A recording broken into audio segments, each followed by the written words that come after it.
E aí, pessoal? Eu não sei direito sobre o que eu vou falar pra vocês hoje. Eu vou deixar gravando aí e ver o que sai.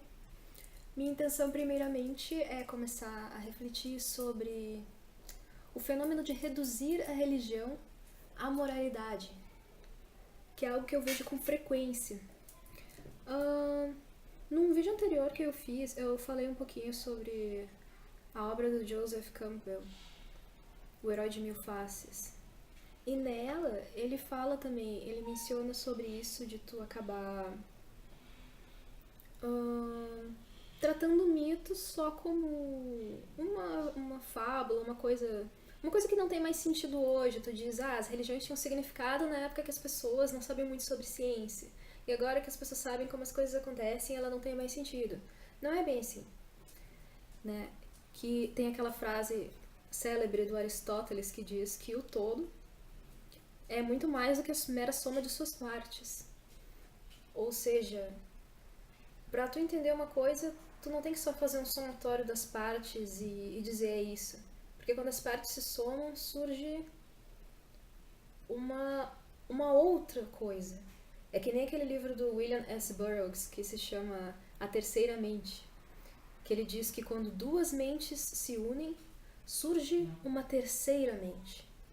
Porque a união daquelas pessoas não é a mera soma das duas. Surge algo mais. Então, uma religião ou um mito não é a mera soma dos rituais, mais a filosofia. Surge algo maior, surge uma egrégora. Surge algo muito importante ali naquele meio. Então, existiram muitas tentativas de reduzir a religião à moralidade. O Voltaire, ele fala bastante sobre isso nos livros dele. Ele Ele não simpatizava muito com religiões, por exemplo, como o cristianismo, ele fazia árduas críticas, assim, eu adoro os livros do Voltaire, eu acho ele genial, assim, muito engraçado. E ele critica bastante os problemas, né, que existem nas religiões, os fanatismos religiosos, enfim. E dele disse, ué, pra que serve a religião? Bom, a religião, teoricamente, serviria para fazer com que a pessoa siga um código moral e se torne uma pessoa boa. Então vamos tirar todos os elementos supérfluos das religiões, os rituais, etc, e deixar só a moralidade. Mas e daí o que sobra? Aí tu tem só uma interpretação literal da religião e sobra pouca coisa. Tu vai tirando, tira isso aqui que não serve, não serve, e daí? E que nem uma obra de arte. Pra que serve aquilo? Eu vou tirar essa cor que não tá fazendo nenhuma função, e tu vai tirando coisas, daqui a pouco não sobrou nada, ou sobrou uma coisa sem graça. Às vezes a gente não consegue explicar racionalmente por que aquilo acontece, por que aquele somatório de coisas gera um ser ou uma entidade, uma egrégora, uma ideia que é muito mais do que a mera interpretação daqueles poucos fenômenos.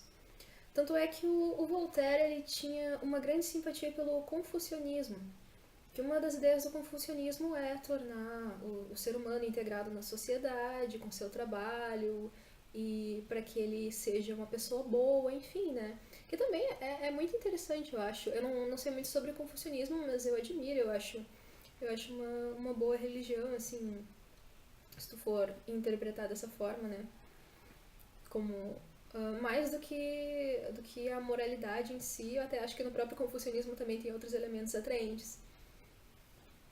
E eu penso isso sobre muitas coisas, assim, sobre o ocultismo, sobre magia, que é meio sem graça e incompleto. Tu simplesmente interpretar a magia usando um paradigma positivista, um paradigma materialista. Tu pode fazer todas essas coisas. E eu acho que é válido, mas eu não acho que vale a pena ficar só nisso. Uma religião foi criada em outra época, com outra mentalidade, em outros paradigmas, e é preciso estudar como as pessoas pensavam naquela época para entender qual é o significado da religião naquele tempo e até hoje, assim, né? Inclusive, por exemplo, falando sobre maldições na magia, nas religiões. E muitas vezes, muita gente hoje em dia, será que maldição funciona? Ou tu abençoar uma pessoa, fazer uma magia? E daí tu pensa, é tudo psicológico, essas coisas não funcionam e tal. Mas assim, não é bem assim que funciona. Eu mesma, eu acredito que existem fenômenos que a ciência ainda não explica, a gente não sabe tudo sobre o mundo, a gente tem a arrogância de achar que a gente sabe sobre todas as coisas que acontecem. Cada pessoa que vive numa época, ela acha que a sua época ou é a melhor possível, é a mais avançada do que todas as épocas anteriores, ou ela tem a tendência de denegrir, de achar que no passado tudo era maravilhoso, né? Existem esses dois extremos, de ficar fantasiando o passado como uma época maravilhosa, por exemplo, a Grécia Antiga, que não era exatamente tudo isso que às vezes a gente acha que é, ou a gente achar que hoje a ciência sabe tudo, explica tudo, a gente sabe sobre tudo, mas porque ainda assim, às vezes a gente tem dificuldade para lidar com coisas da vida, assim, a gente às vezes não tem maturidade emocional ou espiritual para lidar com várias coisas.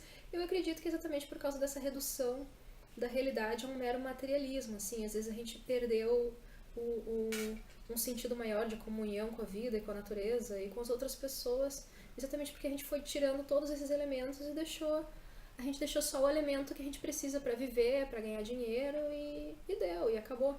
Mas isso faz com que às vezes a gente fique faltando alguma coisa, né? Então, eu até acho engraçado que em relação às maldições, tem muitos magistas que ficam dizendo, né, que tem muitos magos também que são paranoicos em relação a isso. De um lado, tem os magos que nem acreditam na própria magia, que são extremamente céticos, que acham que tudo é psicológico isso só funciona porque achou que ia funcionar, assim, esse é um extremo. Mas o outro extremo é o mago que fica, meu Deus, tá todo mundo, eu sou uma pessoa muito importante e tá todo mundo querendo me amaldiçoar o tempo todo e eu preciso fazer escudos de proteção. Assim, vários autores, inclusive de magia do caos, eles alertam em relação a isso, né? Que é verdade que podem existir magias de bênçãos, maldições e feitiços que dão certo de uma forma que não compreendemos totalmente ainda, mas que a pessoa também, ela não precisa ser tão paranoica em relação a isso. Inclusive que existem muitas coisas na vida que a gente pode resolver sem recorrer a feitiços ou magia.